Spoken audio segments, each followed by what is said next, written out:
Nakakausap ko nga pala si Paring Angelo. Natutuwa siya. Nice. Lagi na siya nanonood ng mga video natin. Talaga kuya? Yung may tindang masarap na manok?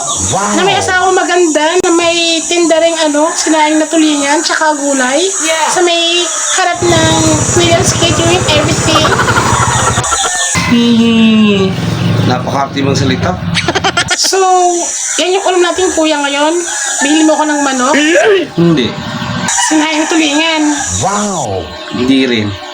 O ano ulam? Gulay na ampalaya. Oh, pati na itsura mo. Masarap nga ito ang ampalaya eh. Favorite ko nga ito eh. Ikaw lang naman yung paborito niyan. Tapos, tatanungin mo ko kung bakit ito itsura ko.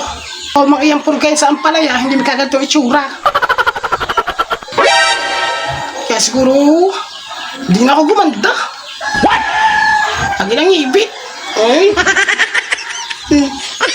Ampalaya, pamor. Inisip pa yung ampalaya. Hindi ka naman talaga maganda. Oh no.